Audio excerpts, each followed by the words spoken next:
ये फिल्म एक सच्ची कहानी पर बनाई गई है। शुरू में ये बताया जाता है कि जून 1940 में जर्मन ने फ्रांस पर कब्जा किया। बेसिकली इस फिल्म की कहानी एक किरदार इवान रेहॉन से स्टार्ट होती है, जो कि गाड़ी में जा रहा होता है और पीछे आने वाले कैनन के सोल्जर इस आदमी को इन्वेस्टिगेशन के लिए ले जाते हैं। वो लोग समझते हैं कि ये वॉर सेलर है, उसे जाने दिया जाता है। गाड़ी लेकर वो ऐसी जगह जाता है जहाँ बहुत से एयरप्लेन्स खड़े होते हैं और वहाँ एक रूम में एंटर हो जाता है। वहाँ एक आने वाला ऑफिसर बताता है कि जंग खत्म हो गई है और इंग्लैंड में मरने से बेहतर है तुम फ्रांस में रहो। ये कहकर वो चला जाता है। वहाँ पास खड़े कुछ जर्मन के ऑफिसर पायलट ऑफिसर्स बात कर रहे होते हैं। जैसा कि वो कहते हैं कि प्लान्स हमारे पहले से ही तैयार हैं। पहली बात, हम रॉयल एयर फोर्स को तबाह कर देंगे। फिर पास खड़े एक एयरप्लेन में एवन जाकर बैठ जाता है और उसको ले जाता है। पायलट ऑफिसर इसको रोकने के लिए भागते हैं, लेकिन एवन चला जाता है। नेक्स्ट सीन में पायलट ऑफिसर ऑफिस की जगह दिखाई जाती है जहाँ एयर अटैक्स हो रहे होते हैं।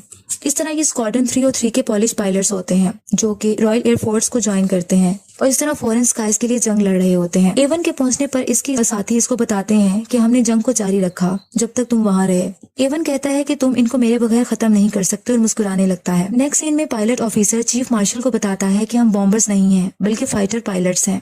हमने बहुत से जर्मन को पोलैंड में शॉट डाउन किया है और ये स्किल आपकी रॉयल एयर फोर्स का तजर्बा है। इस पर मार्शल इसको थोड़ी इंस्ट्रक्शन करता है, जिस पर वो ये सर कहकर चला जाता है। इस तरह नेक्स्ट सीन में दिखाया जाता है कि एक राफ्ट टीम का पायलट एयरक्राफ्ट में बैठा होता है और एक लेडी की पिक को देख रहा होता है और फिर फ्लाइट लेता है। अपने फ्लाइट के साथ वो मुसलसल इंस्ट्रक्शनल पॉइंट ऑफ व्यू से कांटेक्ट में रहता है। एयरक्राफ्ट से मुसलसल फायरिंग की जाती है और वो अपने ऑपोजिट एयरक्राफ्ट को बहादुरी से गिरा देता है। अब एक ऑफिस दिखाया जाता है जहाँ दो ऑफिसर्स बैठे होते हैं, जिनमें से एक का नाम मिलो होता है। जब वो बाहर आते हैं तो वो देखते हैं कि इवन अपनी राफ्ट टीम को लेकर वहाँ पहुंच चुका होता है। थोड़ी देर में ट्रेनर वहाँ जाकर उनको पे अटेंशन कहता है और बहादुर पॉलिश पायलट्स भी कहता है और कहता है कि तुम्हें राफ्ट में वेलकम कहा जाता है। अब ये मेरी ड्यूटी है कि मैं तुम सबको टीच करूँ। उसके बाद पॉलिश पायलट्स को लैंग्वेज पढ़ाई जाती है, जो कि इनको लैंग्वेज बैरियर्स होते हैं, और इसके बाद इनकी कुछ चेकअप भी किए जाते हैं, जो कि आई साइट टेस्ट किए जाते हैं। थोड़ी देर में इन सबको एयरक्राफ्ट की तरफ ले जाते हैं और इवन बताता है कि एयरक्राफ्ट को जमीन से उतारने से पहले इसके व्हील्स को खोल देना। फिर इवन मार्शल बताता है कि एक चीज जो हम जानते हैं वो ये है कि उड़ना कैसे है। मिलो गिब्सन जो कि कमांडिंग ऑफिसर होता है वो मुसलसल इनसे बात कर रहा होता है। फिर पॉलिश पायलट्स उसको कहते हैं कि ये वो लोग हैं, यानी जर्मन वो लोग हैं जो हमारे लोगों को मार रहे हैं और हम कुछ नहीं कर रहे हैं। और वो आवाज लगाता है जैसे कि मेरी बीवी और एक छोटी लड़की। मिलो इनकी बातें सुनकर बहुत गुस्से में आ जाता है और कहता है कि मैं जानता हूँ कि तुम अच्छे तरीके से फ्लाइट ले सकते हो, लेकिन तुम्हारे अंदर दूसरे एट्रीब्यूट्स भी अहम हैं जो कि लाजमी होने चाहिए, जैसे कि यूनिटी और डिसिप्लिन। सिर्फ इन्हीं तरीकों से एक जेंटलमैन हम जीत सकते हैं। ये कहकर मिलो ऑफिस में चला जाता है और अंदर जाने के बाद अपने बड़े ऑफिसर को बताता है कि इनके कुछ इश्यूज आ रहे हैं, जैसे कि एरोगेंस, इररिस्पांसिबिलिटी, डिसिप्लिन इश्यूज आ रहे हैं। इस पर वो ऑफिसर कहता है कि तुम कमांडर हो, जिसको तुम्हें मैंने हर रिस्पॉन्सिबिलिटी दे दी है, इसलिए तमाम ऑपरेशन में तुम पर छोड़ रहा हूँ और मैं तुम पर रिलाई करता हूँ और तुम रिस्पॉन्सिबल होगे। मिलो बाहर आता है और वो आकर इवन से पूछता है कि कोई प्रॉब्लम तो नहीं है। उस पर इवन बताता है कि वही मसले हैं, जैसे स्पीड और वर्किंग इन रिवर्स। वो सब देखते हैं कि एयरक्राफ्ट बुरे तरीके से लैंड होता है और वो भागते हुए एयरक्राफ्ट की तरफ जाते हैं। वो देखते हैं कि एयरक्राफ्ट मिट्टी से भर जाता है, जबकि इसमें से निकलने वाला पायलट कहता है कि ये सब व्हील्स की वजह से हुआ। एक्चुअली यहाँ ये दिखता है कि ये सब एयर वार जर्मन्स के अगेंस्ट प्रैक्टिस कर रहे होते हैं, जो कि इन्होंने वहाँ वार करनी होती है। जबकि दूसरी तरफ जर्मन्स को दिखाया जाता है जो कि पायलट ऑफिसर्स होते हैं और वो ये कहते हैं कि रॉयल एयर फोर्स की लास्ट 2 वीक से अपनी ताकत खो रही है और हम इस एयरफील्ड्स में उतर रहे हैं जहां अभी हम बॉम्ब गिरा रहे हैं, और वो अपने आप को विक्टर्स कहते हैं। इस तरह वो हवा में उड़ने वाले एयरक्राफ्ट्स को देखते रहते हैं। जबकि दूसरी तरफ दिखाया जाता है कि मिलो अपने पॉलिश पायलट्स को इंस्ट्रक्शन दे रहा होता है और इसी तरह जो लेडीज पायलट्स हैं वो लोकेशन को आइडेंटिफाई कर रही होती हैं। हवा में एयरक्राफ्ट्स के थ्रू जर्मन से जंग होती है। मिलो गिब्सन जल्दी से बैक होम की कमांड करता है, ये कहकर कि ये एक ऑर्डर है। जर्मन के कुछ जहाजों को गिरा दिया जाता है। अब पॉलिश फाइटर्स लैंड करते हैं और देखते हैं कुछ पायलट्स की डेथ हो गई है जो कि जर्मन्स होते हैं। इवन जब लैंड करता है तो वो एक कपड़ा लेकर उन जर्मन्स की डेड बॉडीज पर डाल देता है, ये कहकर कि ये हम भी हो सकते थे। लेकिन दूसरा पायलट कहता है कि ये भी तुम्हारे साथ ऐसा ही करेंगे जैसा तुम इनके साथ अच्छा कर रहे हो। इस पर वो आइवन को कहता है कि तुम हाफ स्विस हो, जिसकी वजह से तुम्हारे अंदर जर्मन्स के लिए हमदर्दी है। और इस तरह वो ये कहता है कि हम यहाँ जर्मन्स को मारने आए हैं, ना कि इनके लिए दुआ करने। ये कहकर वो चला जाता है। अब मिलो एक दोबारा मीटिंग अरेंज करता है और सबको बताता है कि हम अपनी दुश्मन को शूट करने जा रहे हैं और तुम सबको स्ट्रिक्टली सब चीजों को फॉलो करना है। इस पर बड़ा ऑफिसर एक मैसेज पढ़कर सुनाता है और वो कहता है कंग्रेचुलेशंस 303 स्क्वाड्रन्स। फिर इनको कहता है कि तुम्हें कल से मुकम्मल तौर पर ऑपरेशन के लिए तैयार रहना है। इवन कहता है कि हम कल से ऑपरेशन पर होंगे। इस पर सब खुशी से एक दूसरे को गले मिलते हैं। अब ट्रेनिंग के लिए सब चले जाते हैं और तमाम अपना यूनिफॉर्म भी पहन लेते हैं।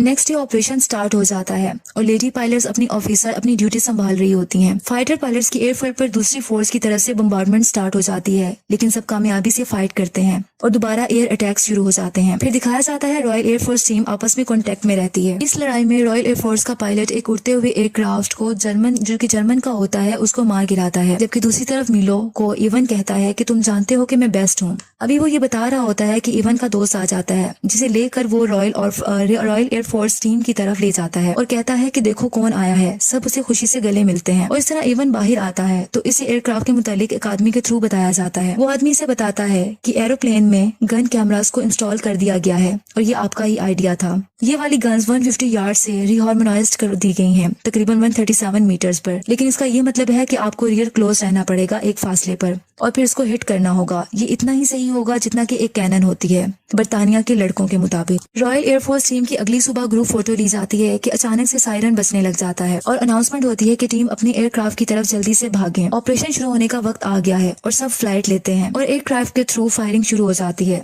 जबकि लेडी पायलट्स दोबारा अपनी पोजीशन एरियाज को लोकेशन को आइडेंटिफाई करने के लिए बैठ जाती हैं। कुछ जहाजों को तबाह कर दिया जाता है, फिर एक साइन जाहिर होता है रिफ्यूलिंग और लैंडेड। जहाजों को रिफ्यूल किया जाता है और फिर से फ्लाइट होती है। रॉयल एयरफोर्स टीम के एक टीम मेंबर के एयरक्राफ्ट से बम्बार्डमेंट और फायरिंग होना बंद हो जाती है। इस पर ऑपोजिशन जर्मन की टीम से फायरिंग होती है और वो जख्मी हो जाता है और इसका खून बहने लगता है। इसका एरोप्लेन भी क्रैश हो जाता है और वो पानी में जा गिरता है, जहाँ इसको एक छोटी सी विक्टिम बच्ची इमेजिन होती है जो कि हंस रही होती है। आखिरकार वो पानी में डूब जाता है। रॉयल एयरफोर्स टीम अब खामोश उदास होती है क्योंकि इनका साथी मर चुका होता है। मीरा किताब रुडिमेंट्री पॉलिश पढ़ रहा होता है। अब दोबारा से एयर वॉर को दिखाया जाता है। एयरफोर्स टीम हवा में एक सुकून से फ्लाइट में होते हैं कि अचानक एक प्लेन पर अटैक हो जाता है और सब बहुत अलर्ट हो जाते हैं।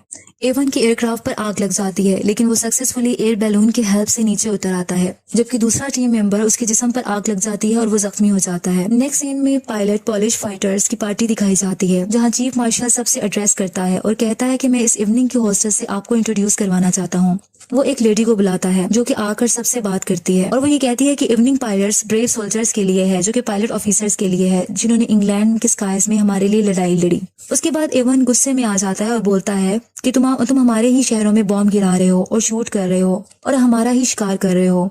हम यहाँ शैंपियन पी रहे हैं और अपने शहरों पर बॉम्ब गिरा रहे हैं। दे आर बुचरिंग अस, और हमें शूट किया जा रहा है और फांसी दिए जा रहे हैं। इसके बाद वो ऐसी बातें करता रहता है जबकि मिलो आके इसको चुप करवाता है। अब मिलो कुछ देर में इस रूम में आता है जहाँ जख्मी पायलट्स होते हैं। इनमें से एक का चेहरा भी जला हुआ होता है। वो इसे कहता है कि रिमार्केबल मैन हमेशा ग्रो करता है, तुम्हें इस पर फख्र करना चाहिए। जबकि दूसरी तरफ एक और पॉलिश पायलट को दिखाया जाता है जो कि कैंडल सिलाए बैठा होता है और वो बहुत ही सैड होते हैं क्योंकि उनके साथी मर गए होते हैं। इवन उसको आकर कहता है कि तुम यहाँ क्या कर रहे हो? तो फिर वो मैंने एयरक्राफ्ट में उन्हीं लोगों को देखना शुरू कर दिया था। वो तुम्हारी और मेरी तरह लोग थे। इस पर इवन कहता है कि इन प्लेन्स में लोग नहीं थे, लेकिन सिर्फ जर्मन्स थे। वो जर्मन्स जिन्होंने हमारे साथ बुरा किया था। मेरी बात सुनो, तुम्हें इन चीजों से गुजरना है। तुम अभी भी जिंदा हो, तुम सांस ले रहे हो एक जंग में, ये सबसे अहम चीज है। वो एक्चुअली इवन उसकी हौसला अफजाई उसको इनकरेज करता है। अब मिलो सब पायलट के साथ मीटिंग करता है और सब फ्लाइट ऑपरेशन पर चले जाते हैं। दूसरी एयर वॉर दोबारा शुरू हो जाती है और बहुत सी जहाजों को तबाह कर दिया जाता है। अब एक रॉयल एयरफोर्स टीम के पायलट को कुछ मेमोरी जहन में आती है, जैसा कि एक बूढ़े आदमी को फायरिंग से मार दिया जाता है। अभी वो ये सोच रहा होता है कि इस पर फायरिंग हो जाती है। दूसरी तरफ एवन बहुत परेशान हो जाता है क्योंकि ये सब देख रहा होता है और गुस्से में आकर ऑपोजिशन जर्मन्स के जहाज को गिरा देता है। जर्मन्स के साथ फाइट मुसलसल होती रहती है। अब पॉलिश पायलट्स के 2 बचे हुए एयरक्राफ्ट नजर आते हैं, जिसमें से एक का इंजन रुकने से वो क्रैश हो जाता है। अब सिर्फ एवन होता है। एवन पर फायरिंग शुरू हो जाती है। अब सिर्फ एवन बचता है जो कि ओनली सर्वाइवर होता है। पायलट लेडीज देखती हैं कि ऑपरेशन की क्या सिचुएशन है और इनकी आंखों में आंसू आ जाते हैं। अब एवन अपने एयरक्राफ्ट में जो कि जमीन पर गिरा होता है वो जख्मी हालत में जिंदा निकलता है और पास खड़े एक एयरक्राफ्ट की तरफ जाता है और देखता है कि इसके पार्टनर की डेथ हो गई है। वो शदीद गुस्से और गम में होता है। इस तरह स्क्वाड्रन लीडर बाकी फाइटर पायलट से कहता है ये बहुत एक्सेप्शनल वर्क था और बहुत ज्यादा हम फख्र महसूस करते हैं, लेकिन जो इन्होंने काम किया और जारी रखा ये अजीम शुक्रगुजारी के मुस्तहिक हैं। ये कहकर वो ऑफिसर्स चले जाते हैं। नेक्स्ट सीन में 1946 का टाइम दिखाया जाता है जो कि लंदन इंग्लैंड में दिखाया जाता है। इवन उड़ते हुए जहाजों को देख रहा होता है और ये भी दिखाया जाता है कि वो शायद 3 दिन में मुल्क छोड़कर शायद अमेरिका चला जाएगा। आखिर में ये बताया जाता है कि स्क्वाड्रन 303 बरतानिया में सबसे ज्यादा स्कोर्स करने वाले फाइटर थे और 145 पॉलिश पायलट्स जिन्होंने बरतानिया की जंग में हिस्सा लिया, इन्होंने 203 तैयारों को गिरा दिया और रॉयल एयरफोर्स को स्ट्रेंथ को कॉन्स्टिट्यूट किया।